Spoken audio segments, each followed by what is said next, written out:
Hello my favorite people, this is part 2 of my series of my honest opinions. As you know, I'm at work today. It's Saturday, Sunday. I work 6 a.m. to 10 p.m. Oof. But I still wanted to get a video out, so I'm filming it in my car during my lunch break. So, in my last video I did my honest opinion about y'all's fave artists, and it was like rap artists, pop artists, females, males. It was a whole variety of different artists. And you said I should do a part 2 where I talk about y'all's favorite groups. So it can be pop groups, K-pop groups, anyone that's disbanded or a group that's still together, anything like that. We're gonna do your favorite female groups. So yeah, and I just want to have a disclaimer, this video is in no order. I don't like one necessarily more than the other just because of their placement in the list. You know, think what you will, but it's not that deep. Now that we have that out of the way, let's start off with the first group. So the first group I want to talk about is (G)I-DLE. I love (G)I-DLE. I feel like they have so much talent and potential, and their music always proves that. But I feel like the theme of Soyeon and friends really does limit the group, because it's not really a group in a way. It's this person and her background singers. It's this person and her backup dancers. And for those of you who don't really understand what I'm talking about, Soyeon was on Unpretty Rap Star, and she's immensely talented. She writes all their stuff, she produces all their stuff, she directs their music videos. I'm sure she probably choreographs their dances and all that too. But like, so much creative direction coming from one person out of an entire group is obviously, I think, just showing the mindset and perspective of that one individual. So it's like a group project. If only one person works on it, only one person should get the credit. But you can't really do that, I feel like, with K-pop, because it's a group effort. So yeah. Second group I want to talk about is 2NE1. I feel like 2NE1, their legacy was so high, but I feel like it's starting to dwindle out. Which, I mean, you can't even really fight that because they've disbanded at this point. And if I'm not mistaken, didn't one of the members recently pass away? Or am I thinking of Girls' Generation? Either way, I feel like 2NE1 was so iconic back in the day. Even their song, I Am the Best, touched overseas. Like, it was a major bop overseas, just like Gangnam Style. So for a song of that caliber and a group of that much success, I feel like, do they still have fans? I don't really know. I wish people still talked about them now, because even though they're a second-gen group and they've disbanded, I feel like they should still be notorious even today. Like, the female groups of today should be looking up and aspiring to be like 2NE1. There. Next up, I want to talk about Red Velvet. Red Velvet, honestly, I don't know what it was, but whenever I got into K-pop in the beginning, I did not want anything to do with Red Velvet. And then finally, I think I just reacted to one of their crack videos, and I liked their personalities, and that led me into their music. So it wasn't their music that brought me into the group, it was their personalities and the way they interacted with each other that made me want to check out their music and stan them. So I mean, I do consider myself a Rev Love. I'm not like the strongest Rev Love or the CEO of all Rev Loves, but I do consider myself to be in the fandom. And honestly, I have not heard a single bad Red Velvet song. The first Red Velvet song I heard was Zimzalabim, and I know there's a lot of controversy. There's people who love that song, there's people who hate that song. I am a part of the intellectuals who love that song. I think Zimzalabim is a bop, and it just takes understanding of music and the history behind music to really appreciate that song for what it is. Like, I feel like that song embodies like 5 different genres in one. And like, if you don't really know how to interpret it, you're gonna be like, this is just noise, I don't like it. But if you really can like dissect the song and see more than just what it is on the surface, you can see how much time, effort, and amazingness that song has. So this is just a rant about Zimzalabim. Anyways, I also like Bad Boy, I also like Ice Cream, and then recently with Psycho, their latest comeback, I really loved that. And I'm looking forward to the subunit between Irene and Seulgi. With Seulgi and Irene, I feel like instead of having a duo subunit, they should have just gave each member their own solo, because that's what Mamamoo does. Like, each member has at this point each member in Mamamoo has had their own solo in the group, and that way each member has been able to like express themselves through their music and do whatever is really like based on their talents. And I feel like that would be something that's good for Red Velvet. So I feel like, yeah, a subunit is a good first step, but eventually I'd like to see each member have their own solo out of Red Velvet. Next up, let's talk about Blackpink. Blackpink is arguably one of my favorite girl groups. I love their personalities. I love how they interact with each other. It's just so weird how you can get 4 individual women from different parts of the world and they don't even know each other, but then put them together and their bond and friendship and relationships with each other can be so strong and like so caring and affectionate. It's like it was like Blackpink was destined to be together, seriously. Because their chemistry is just so astronomical that it was definitely destiny for them to get together. I love their personalities. I like how they can joke around with each other and the members won't get offended. I like how the members have each other's backs. They defend each other. They support each other.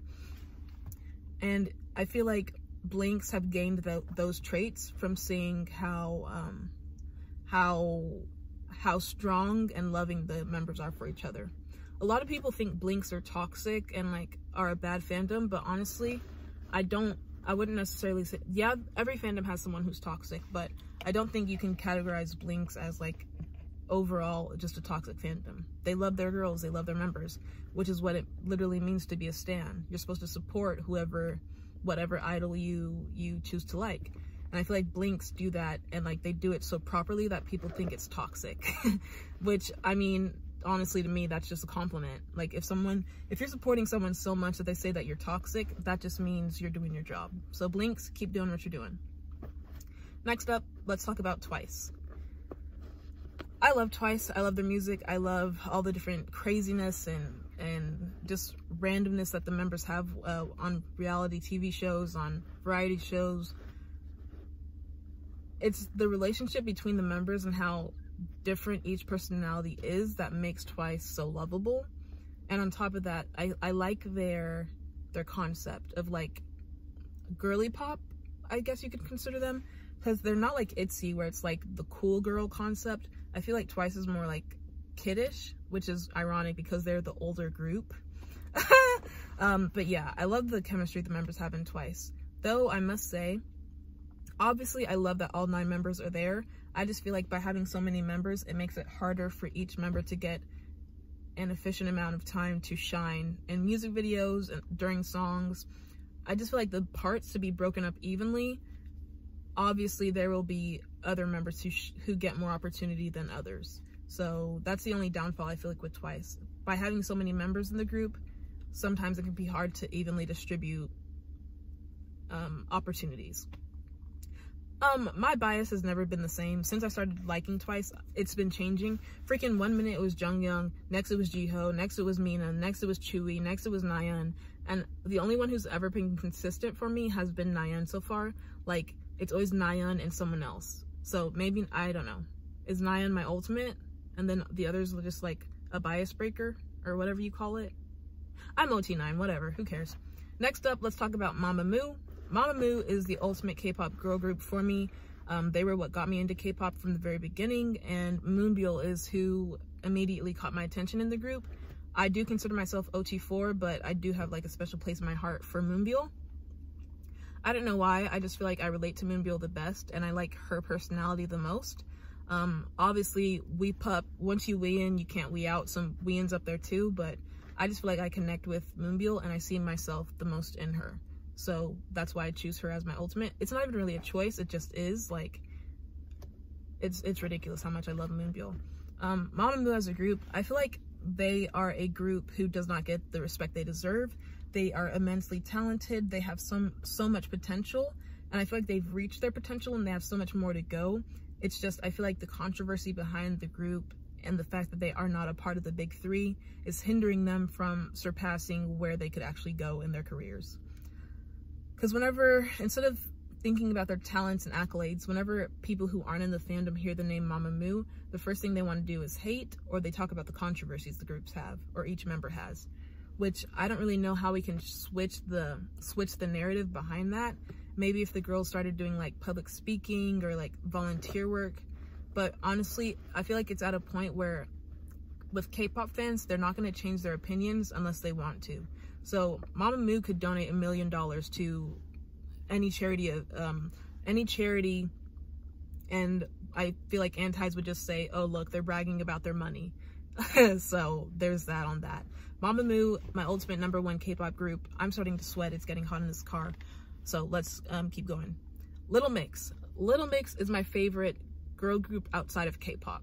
So it goes Mamamoo for K-pop and then Little Mix for just pop. I don't even, like, Little Mix is just amazing. The way they care about their fans, the way they care about each other, their families, their staff, their hearts are made of gold. They're so pure. And on top of that, they're so talented. It's like their story, they were the underdogs in their story. They weren't handed anything. They literally had to work from the ashes up to even become where they are now. And they still don't even get the respect or accolades they deserve. So coming from X Factor UK, not even in the group, didn't even know each other, to being formed into a group almost removed from the show, each member, to now almost 10 years later, and they're so successful and their names are known all over the world. One of the top groups out of the United States. I feel like Little Mix is one of the most